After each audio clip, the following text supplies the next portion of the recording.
जय गुरु जी। शुक्राना गुरु जी। ओम नमः शिवाय। शिव जी दासाय। जय गुरु जी। संगत जी जय गुरु जी। संगत जी, आज का मेरा ना शुक्राना सत्संग है। मेरी मम्मी का है सत्संग। संगत जी, कुछ दिन से ना मम्मी को ना बीच में 3-4 दिन हेडेक था। उनके ना ब्रेन में क्लोट्स है संगत जी। तो उन्होंने मेडिसिन ली बट उनको आराम नहीं आया था। एक दिन तो कर ली, लेकिन फिर उन्होंने सेकंड डे तो भी कंटिन्यूसली पेन चल रहा था संगत जी। तब उन्होंने ना कुछ नहीं किया, मतलब एक ही बार मेडिसिन ली थी, आराम नहीं आया था। तो वो ऐसे ही बालकनी में खड़े थे। तो संगत जी वहाँ पे ना एक बटरफ्लाई आई, और बटरफ्लाई संगत जी एक बार हमारे किचन में भी आई, जहाँ पे सब मतलब कोई विंडो तो है पर बंद थी विंडो, कोई अंदर आने के लिए कोई रास्ता नहीं था। बट फिर भी कहाँ से आई पता नहीं संजय जी। और जब बालकनी में खड़े थे तब भी आई बटरफ्लाई। तो संजय जी को जब हमें ना पहले भी बहुत बार बटरफ्लाई के मतलब दर्शन हुए हैं, तो बटरफ्लाई हमेशा हमारे सामने से निकल जाती थी, मतलब हमें दिखती थी और चली जाती थी। तो अब पता है क्या होता है संजय जी, जब भी अब बटरफ्लाई आती है ना, तो मेरी मम्मी के ना सिर के ऊपर से मतलब घूमती है थोड़ी देर, फिर वो उड़ के चली जाती है। कभी तो आधा आधा घंटा, एक एक घंटा घूमती रहती है संगत जी। तो संगत जी बाकी उनको ना उसके बाद थोड़ा आराम आ गया। जब ऐसे हुआ ना बटरफ्लाई घूम के गई, तो उनको हेडेक को ना आराम आ गया। पर संगत जी मैंने अभी उनको कोई टेस्ट नहीं कराया कि उनके ब्रेन की क्लोट की क्या सिचुएशन है, मुझे कुछ नहीं पता। क्योंकि एक्चुअली ना एमआरआई करानी होती है, और वो टेस्ट हो जाते हैं बड़े। कुछ फाइनेंशियल प्रॉब्लम्स हैं, तो अभी मैंने टेस्ट नहीं कराया संगत जी। पर देखते हैं, होप सो मैं जल्दी ही मम्मी का ये एमआरआई कराऊँ ब्रेन का, और देखूँ क्या सिचुएशन है उनको। क्योंकि काफ़ी बार पैरालिसिस अटैक आए हुए हैं उनको संगत जी। और मैं आपसे एक और चीज़ कहना चाहती हूँ संगत जी। संगत जी मैं ना डायबिटीज हूँ, और मुझे काफ़ी सारी हेल्थ प्रॉब्लम्स हैं। मतलब बहुत लंबे टाइम से चल रही है। 17 ईयर्स ऑलमोस्ट हो गए अर्थराइटिस का, और 3 ईयर्स हो गए बेड हिडन संगत जी। तो अभी ना क्या है, गुरु जी से ना बहुत सी मेरी टेलीपैथी चलती रहती है बेड पे लेटे लेटे। बहुत उनसे कनेक्टेड हूँ, मतलब कनेक्टेड मतलब कि मैं बात करती रहती हूँ। मुझे जो ब्रेन में वो डालते रहते हैं, मैं उससे बातें करती हूँ, क्वेश्चंस करती हूँ संगत जी। और मोस्टली रोज ही होती करती हूँ, चाहे मुझे रिप्लाई सही मिलता है उस चीज़ों का, है ना संगत जी। क्योंकि बस गुरु जी ने बोला तू सब्र करेगी तो हीरे मिलेंगे, चुप रहेगी तो मोती।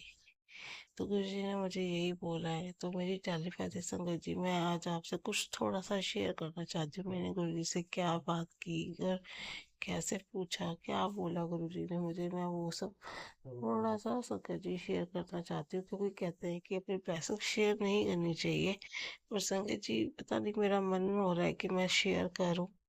क्योंकि एक होता है ना कि आपको एक मोटिवेशन मिलता है, या आपका जो सत्संग सुनते हैं लोग वो भी सुनते हैं।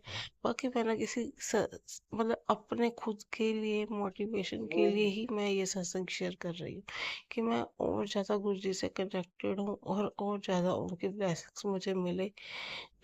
संगत जी, तो मैंने गुरु जी से बात की। गुरु जी से मैंने बोला कि ना गुरु जी, मुझे 17 साल हो गए बीमार हुए, मतलब फिजिकली प्रॉब्लम से। और मेरे को 24 ईयर्स हो गए मेरे पापा की डेथ को। और जब मैं मतलब ठीक थी 17 साल पहले, जो मेरे 4-5 साल गए उसमें भी मतलब मेरी मम्मी की हेल्थ प्रॉब्लम थी, तब भी मेरे वो दिन अच्छे नहीं गए। बस ये था कि मैं चीज़ें अपनी मम्मी को अपने ब्रदर को संभाल रही थी, अपनी स्टडी भी कर रही थी, सारी चीज़ें मतलब तब भी बहुत टफ था मेरे लिए टाइम। तब भी मैं जी रही थी, बस ये था कि पर उसके बाद तो ऐसा टाइम आया ये कि मैं खुद ही हेल्थ प्रॉब्लम्स में वो बढ़ती गई, और सबसे ज़्यादा ये सब हुआ ब्लैक मैजिक से। तो मैंने गुरुजी से बोला, गुरुजी मेरी लाइफ इतनी ज़्यादा क्यों टफ बना दी, हर तरफ से मुझे मेरी ज़िंदगी में कोई भी खुशी हैप्पीनेस क्यों नहीं मिल रही। तो संगत जी मतलब ऐसे ही काफी सारे क्वेश्चंस मेरे मन में भाव आ रहे थे। रो रही थी मैं, गुरु से बातें कर रही थी संगत जी। कहती हूँ गुरु जी क्यों ये सब हुआ, मतलब लोग इतनी बातें ताने, ब्लैक मैजिक, नेगेटिविटी, है ना, कुछ पॉजिटिव नहीं हुआ। परिवार में इतनी बातें हुई, परिवार ने इतनी बातें बोली सुनाई, तेरी वजह से तेरे ब्रदर की मैरिज नहीं होगी, बहुत सी चीजें चल रही थी संगत जी। कुछ लोगों से जो अच्छे लगे थोड़े, मतलब कि कुछ लगा कि ढंग के लोग हैं, उन लोगों ने भी बहुत मतलब रूड बिहेव किया। कुछ लोग ऐसे जिंदगी में कि जिन्होंने मेरी जिंदगी में ये विश्वास नाम का जो शब्द था वो ही खत्म खत्म कर दिया संगत जी। तो संगत जी क्या होता है ना, बस उस टाइम का भी शुक्राना, उस सिचुएशन में चाहे कितना भी गंदा समय था वो भी भगवान ने किसी भी रूप में एक दिव्य शक्ति की तरह अंतरात्मा से आवाज आई कि ये जगह सही नहीं है, यहाँ से जाओ, या जो भी था। तब भी उन्होंने साथ दिया, रब ने एक पावर बन के मुझे हिम्मत दी उस समय भी। पर संजय जी जो पिछले 3 साल गए हैं, मतलब मार्च में 2021 से लेके और पूरा मार्च 2024 तक, जब तक मैं गुरुजी से कनेक्टेड नहीं थी, ये समय मेरा पिछले 14 साल वाली जिंदगी जो 3 साल पे भारी पड़ी, मतलब इतना severe depression, severe health problems, arthritis, बिल्कुल बॉडी पे कोई मुझे टच भी नहीं कर सकता कि मुझे पकड़ के मतलब मुझे खड़ा भी करते। इतनी प्रॉब्लम, इतनी बॉडी स्टिक हो जाती थी, इतना ज़्यादा ब्लैक मैजिक मेरी बॉडी बेड से ऊपर मुझे दिखती थी। शाम को 5-6 बजते थे तो अंधेरा होते ही मतलब झटके लगते थे बॉडी के अंदर, मतलब डर जाती थी बहुत ज़्यादा। तो संगत जी बहुत सी चीज़ें ऐसी थी, बहुत ज़्यादा ब्लैक मैजिक, बहुत ज़्यादा, जिसने मेरी पहले भी जिंदगी में पाई थी। और वो लोग अभी तक भी नहीं रुक रहे संगत जी, वो लोग ऐसे करते हैं। मैं गुरु जी से यही कहती रही कि गुरु जी क्या हो रहा है ये सब, क्यों नहीं रुकते, क्यों नहीं उनको सुधारते आप, इतना बुरा कर रहे, मेरी जिंदगी खत्म कर दी, अभी उनको शांति नहीं मिल रही, फिर भी वो चाहते कि मैं मर जाऊं। और मैं उन कहते हैं ना संगत जी कि मारने वाले 1000 होंगे, बचाने वाला एक, वही सबसे बड़ा है। तो गुरु जी ने बोला मुझे कि तू मेरी प्यारी थी, तेनों मैंने अपने नाम जोड़िया है, क्योंकि तू बहुत भोली है और तेरे साथ लोगों ने जितना बुरा किया तूने फिर भी जवाब नहीं दिए। मैं हर तेनों देखा है कि तब जब कोई तेरे से कोई माफी भी मांग ले ना किसी बात की, तो तू कहती है कि मेरे आगे मत हाथ जोड़ो, सिर्फ भगवान के आगे हाथ जोड़ो। मैं कौन हूँ? तूने हमेशा अपना नीवापन, एक हम्बल दिखाया, निमाड़ावान दिखाया है, कभी भी उनके साथ उल्टा बदतमीज, तूने कभी भी उनको उल्टा जवाब नहीं दिया। वो तेरे साथ कैसा भी व्यवहार करते रहे, तू सब चुपचाप सहन करती रही, बस यही सोचकर कि मेरे अंदर और उनके अंदर क्या फर्क रह जाएगा। मेरे दिमाग में संगत जी ये सच है कि कोई मुझसे कुछ बोलता था, मैं कहती अगर मैं भी वही जवाब दूंगी, वो उनका कर्मा मेरा कर्मा, मैं कुछ नहीं कह रही, सब भगवान पे छोड़ के पर लेकिन ये होता था कि हाँ बाद में काफी बार हर्ट होता था कि मैंने जवाब क्यों नहीं दिया। क्योंकि आजकल लोग, ये कलयुग है, कोई कहते ना सुनते रहो तो लोग बोलने की हद भूल जाते हैं, इसलिए फिर कई बार मैं 10 बार बर्दाश्त करती थी, फिर 11वीं बार जवाब देती थी किसी को। तो ये चीज रहती थी सफर की, क्योंकि मैं तो चलो गुरु जी से चाहे अब कनेक्टेड होंगी, लेकिन मैं तो भगवान से बहुत सालों से कनेक्टेड हूँ। मैं तो पिछले 24 साल से भगवान से कनेक्टेड हूँ, इतना इतना टाइम देखा मैंने, तब मैं हर वक्त एक रब भी तो तो मैं जो आज तक दिन काट के, तो गुरु जी ने मुझे यही बोला कि तू जो समय दिख के आई है अभी तक, आगे तू अब मेरा हाथ पकड़ के चलवाऊंगा तुझे, कैसे चलना है, कहाँ जाना है, क्या रास्ता है। और दूसरी चीज, अब तू जो भी तू सहन कर चुकी है, उन लोगों का मैं नहीं बख्शूंगी, तेरे हर आंसू का जवाब मैं दूंगा। दुख जो होते हैं ना, ब्लैक मैजिक से मिला तुझे, आज भी मिल रहा है, पर मैं रोक रहा हूँ उनको, उस पे बैक फायर होगा। तू चिंता मत कर, जिन्होंने तेरे साथ अच्छा व्यवहार नहीं किया तो वो भी अपनी सजा भुगतेंगे। तू चिंता मत, तू मत रोया कर, तू उनके लिए नेगेटिव मत बोला कर कुछ भी। मैं गुरु जी कहती हूँ कि गुरु जी इतना बुरा समय देखने के बाद ना किसी को नेगेटिव बोलने का दिल नहीं करता, पर कई बार ना मन वो हो जाता है कि मुंह से कुछ ना कुछ निकल ही जाता है। मुंह से ना निकले तो मन अंदर से तो निकलता है ना, आत्मा से। तो फिर वो चीज़ ना, फिर जब मन शांत होता है तो फिर पॉजिटिव हो जाते हैं कि मत करना उनके साथ कुछ चीज़ जो मैं सहन नहीं कर पाई, तो वो लोग भी तो इंसान है ना, वो कैसे सहन करेंगे कुछ चीज़। तो ये थॉट मेरे मन में हमेशा रहा है संगत जी। तो गुरु जी से ये बात हुई तो गुरु जी ने बोला कि तू क्यों सोचती है कि तेरे हाथ खाली है, तू खाते क्यों सोचती है कि तेरे हाथ खाली है। मानता हूँ कि तुझे जिंदगी में कोई खुशी नहीं मिली, पर तूने जितनी हिम्मत दिखाई है ना, वो भी बहुत लोग नहीं दिखा पाते जो तूने किया है। अब जो कहते ना कि जो तू मिलेगा ना, तू फिर ਹੁਣ ਵੇਖੀ ਜਾ ਕਿ ਕਿਵੇਂ ਮੈਂ ਵਿਖਾਣਾ ਤੈਨੂੰ, पर मैं तेनों सब खुशियाँ देवांगा, पर एक वक्त ते देवांगा। तू चिंता ना कर, मैं तेरे नाल हाँ हमेशा। तू अपने आप को कभी अकेला मत समझियो। तू मेरे से बातें किया कर, तू कोई तुझसे ना बोले, तू मुझसे बात किया कर। जो तू अपने परिवार को लेके मतलब हमेशा पॉजिटिव सोचती है, बोलती है, मतलब इतना सोचते हैं उन लोगों के लिए, अपनी मम्मी के लिए, मतलब अपनी फैमिली से रिलेटेड। तो आजकल के लोग पहले अपना सोचते हैं, फिर अपने फैमिली का सोचते हैं। तूने अपने फैमिली को आगे रखा है। मैं कहती हूँ गुरु जी, मैं तो सहन कर रही हूँ जो कर रही हूँ, मेरी जिंदगी में तो जो लिखा, पर उनको भी तो खुशियाँ चाहिए ना, वो भी तो मेरे पीछे मेरी सेवा करते हैं हर वक्त। उनकी भी जिंदगी मेरे से बंध गई है ना गुरु जी।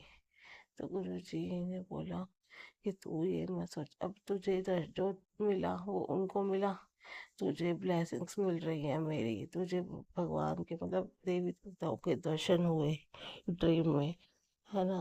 तुझे ओम के दर्शन, तुझे है ना शिव जी के, माता रानी के दर्शन, तुझे हनुमान जी के दर्शन हुए। तो क्या उन लोगों को मिला वो सब? ये ऐसा खजाना जो तुझसे कोई नहीं छीन सकता। शायद तू पैसा कमाती तो, गुरु जी ने बोला कि अगर तू पैसा कमाती तो क्या वो तेरे साथ हमेशा रहते? ये आनी जानी चीज है। रिश्ते कमाती, क्या वो हमेशा तेरे साथ देते? आज तू खुद देख ले, जो तेरा इतना मुश्किल समय था, उस समय में जिसने के साथ तूने बात करनी चाहिए, वो तुझे छोड़ गई, जबकि उनको पता था कि तेरी हालत क्या है। उनको पता था क्या है, जानबूझ के वो लोग ऐसा करके गए। तो कोई है किसी का? नहीं ना, सब अपने मतलब के हैं इस दुनिया में। एक रब होता है जो बिना मतलब के होता है। तू सिर्फ मंत्र जाप कर, उसको बढ़ा। जो भी तुझे पाठ हम बता मतलब मिलते हैं मैसेज, जैसे वो ही तू कर। शिव जी का है, जैसे शिव पुराण पर तेरे सारा ब्लैक मैजिक कटेगा। उसको तेरे को हिम्मत भी मिलेगी जब जिस ऐप का पाठ, शिव चालीसा का पाठ, जो शब्द गुरबानी वो सुना कर, वही चलाया कर घर में। तुझे बहुत अच्छा लगेगा, पॉजिटिविटी रहेगी, तेरा मन शांत रहेगा। तू इतना ना रोया कर, ना अपने शरीर को बीमार कर लेगी रो रो के। कि गुरुजी से मैंने बोला, गुरुजी मेरे को हेल्थ सही चाहिए, आपको पता है मुझे चाहिए क्या? आपको पता है गुरुजी, मुझे ना तो ज़्यादा लोगों को, लेडीज़ को ज़्यादातर गोल्ड से प्यार होता है, नहीं मुझे नहीं है। पैसों से प्यार होता है, मुझे सिर्फ इतना चाहिए कि दुख में, बीमारी में मेरे पास हो कि मैं इलाज करा सकूं। मुझे करोड़पति बनाओ या ना बनाओ, मुझे इतना तो दो कि मैं अपने घर में अपना मन है कुछ खाने का तो खा सकूं। अगर मेरा मन कहीं जाने का है, कोई तीर्थ में या कहीं भी जाने, तो वो मैं थोड़ा बहुत कर सकूं। या मेरे को इतना तो हो कि मैं इलाज करा सकूं अपनी बीमारी में, या मेरा किसी को हेल्प करने का मन है तो मैं हेल्प कर सकूं। मतलब बहुत से लोग होते हैं जिनको बहुत नीड होती है, जैसे मेरे को ही लगा लो बहुत, तो मेरा मन भी करता है किसी और को भी हेल्प करने का गुरु जी। तो उतना तो होना कम से कम। ठीक है, धन साथ नहीं जाएगा, पर गुरु जी मरते दम तो एक धन नहीं होता है, इंसान बंदा तो कम साथ आता है जितना धन साथ आता है। तो गुरु जी से ये अरदास है कि गुरु जी मुझे हेल्थ दो आप। तो गुरु जी कहते तुझे एक समय पर सब कुछ मिल जाएगा, पर तू बस थोड़ा सा सब्र कर। तू सब्र करेगी तो हीरे मिलेंगे, चुप रहेगी तो उन लोगों को मत जवाब दे जिन लोगों ने तेरे साथ बुरा किया। जिन्होंने तूने देखा किसी और को भी देखा, वो लोग तेरा कुछ नहीं बिगाड़ पाएंगे। तू ना बस मंत्र जाप कर, पाठ कर, सबको याद रख, हर काम में सुबह से लेकर रात तक जल पी, चंदन लगा, जहाँ पर दर्द है धीरे धीरे सब कट जाएगा, ब्लैक मैजिक भी कटेगा, सब कटेगा तेरा। तू चिंता मत कर, जल्दी ही सब ठीक कर दूंगा, तू चिंता मत कर। गुरुजी मुझे बहुत मोटिवेशन दी आपने, पर गुरुजी मेरी सारी दुख परेशानियाँ आप ही हो जो खत्म कर सकते हो। एक कहते हैं ना, प्रैक्टिकल गुरुजी कहते हैं लोग आपको, इम्पॉसिबल को पॉसिबल आप करते हो गुरुजी, मैं नहीं। मैं कुछ नहीं हूँ गुरुजी, मैं कुछ भी नहीं हूँ गुरुजी। पर गुरुजी जिन्होंने मेरे साथ बुरा किया, मैं उनका कम से कम मैं इतना कनेक्ट हूँ कि मुझे पता तो चले कि आपने जो उनको सजा दी वो क्या दी। कभी तो मेरे मन को भी थोड़ी शांति मिले, मैं ये जरूर चाहती हूँ। आप जो उनको सजा दो, मैं कुछ नहीं कहूँगी, उनको बुद्धि दो, पर मैं ये चाहूँगी मैं देखूँ तो सही इनके साथ क्या हो रहा है ना गुरुजी। तो अब गुरुजी आप बस यही कहूँगी गुरुजी, जब जब मुझे हिम्मत दी, अब या पहले सारी जिंदगी उसका शुक्राना। तो गुरुजी ने बोला तू आज तक इतने दुखों से लड़कर यहाँ तक आई है, तो मैं तो तेरा हाथ बहुत पहले से फड़ਿਆ ਹੋਇਆ ਸੀ, ਤੇ ਤੈਨੂੰ नहीं पता ਸੀ ना, तेनू ਹੁਣ आज पता लग गया है। गुरुजी ने कहा तू को आज पता चला, तू अब तक यहाँ तक आ गई है, तो ये समझ कि तू भगवान की नज़रों में थी, तभी तो तू यहाँ तक आ पाई है। तूने अपनी हिम्मत इतनी हार ली उन लोगों की वजह से, तूने खुद खुशी तक करने की कोशिश की नहीं, तभी तो नहीं करना ऐसे काम। तू बहुत हिम्मत वाली है, आज तक हिम्मत रखी है, तू हिम्मत नहीं हार सकती, मैं तेनों हिम्मत हारन नहीं देनी, तेनों बहुत ब्लेस करूँगा मैं, खुशियाँ देवांगा। बस सबर कर, सबर नाल सब कुछ मिल सी। शुक्राना गुरु जी, जय गुरु जी, शुक्राना गुरु जी। गुरु जी अगर संगत जी आपको सत्संग अच्छा लगे तो गुरु जी की ब्लेसिंग्स आपको भी मिलेंगी अगर आप शेयर करोगे तो संगत जी। और कहते हैं सत्संग सुनने वाला और सत्संग करने वाला दोनों को भला होता है, तो संगत जी आप भी इस ब्लेसिंग को गुरु जी से लिए शेयर करके। और संगत जी अगर चैनल को सब्सक्राइब कर लीजिए, अगर आपको चैनल सब्सक्राइब नहीं किया है तो, है ना। और जिन्होंने सब्सक्राइब किया उनको थैंक यू संगत जी। गुरु जी के लिए जो भी आप सोचते हो बोलते हो, वो जो भावनाएं होती है ना, वो गुरु जी को बहुत अच्छी लगती हैं। जो हम निवाणी होकर गुरु जी से बात करते हैं, हर बात का गुरु जी हमें जवाब देते हैं। इन चीज़ों से टेलीपैथी से अपने दिमाग में डाल देते हैं, कभी दिमाग में वो उनके रिप्लाई मिल जाते हैं, कभी प्रैक्टिकल किसी इंसान के थ्रू, कभी मैसेज के थ्रू, कभी कभी तो किसी सत्संग को सुनवा कर हमें जवाब दे देते हैं गुरु जी। पर हमें खुद करना होता है अपने कनेक्शन को स्ट्रॉन्ग गुरु जी के। गुरु जी तो हो सकता है गुरु जी बोलते हैं मंत्र जाप को बढ़ाओ, जितना कर सकते हो सारा दिन अपने मन में काम करते रहो और मंत्र जाप को जपते रहो। जय गुरु जी, शुक्राना गुरु जी, जय गुरु जी।